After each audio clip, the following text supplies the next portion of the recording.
चिट्ठी जो कभी नहीं भेजी गई। कभी कभी जिंदगी में हम सबसे जरूरी बात सबसे जरूरी इंसान से कह ही नहीं पाते। ऐसी ही एक कहानी है रवि की। मुंबई की भीड़, चमक दमक, बड़ी नौकरी और एक खाली सा घर। रवि सब कुछ हासिल कर चुका था, लेकिन हर रात उसकी आंखें एक अनकहे सन्नाटे से भीग जाया करती थीं।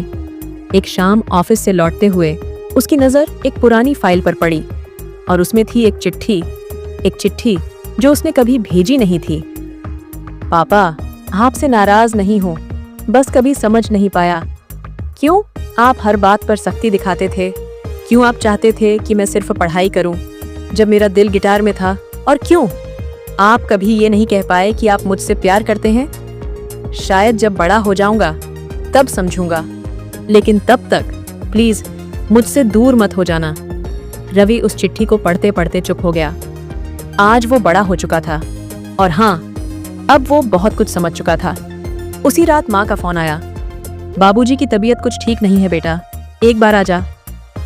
रवि ने अगली सुबह पहली ट्रेन पकड़ी। सालों बाद वही गांव, वही आंगन और वही खाट जहां उसके पापा लेटे थे, कमजोर लेकिन मुस्कुराते हुए। आ गया मेरा अफसर बेटा। वो आवाज जो कभी डांटती थी अब सुकून दे रही थी। वो चिट्ठी जो तूने कभी नहीं भेजी, पढ़ लेना बेटा जब मैं न रहूं, लेकिन शायद तब तक तू माफ कर चुका होगा।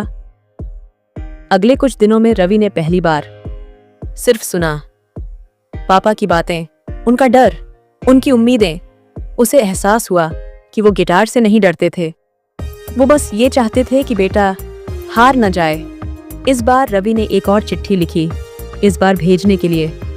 पापा, अब मैं समझता हूँ आपने जो किया उसमें मेरा भला था। आज जब मैं अपने बेटे को देखता हूँ तो डर वही होता है जो आपका था। फर्क बस इतना है, मैं अब उसे गिटार भी सिखाता हूँ और आपकी बातें भी।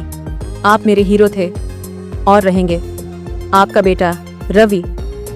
कुछ रिश्ते कभी पुराने नहीं होते, बस उनमें शब्दों की धूल जम जाती है, लेकिन एक बार बात हो जाए तो हर चुप्पी, हर शिकायत पिघल जाती है।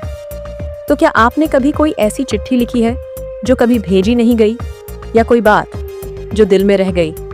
तो आज उसी दिल की बात कमेंट में जरूर लिखें। शायद किसी और को भी वो हिम्मत मिल जाए जो सालों से रुकी है।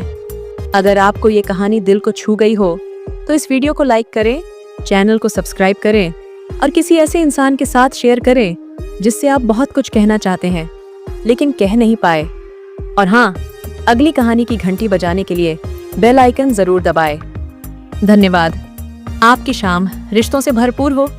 अब मैं समझता हूँ आपने जो किया उसमें मेरा भला था।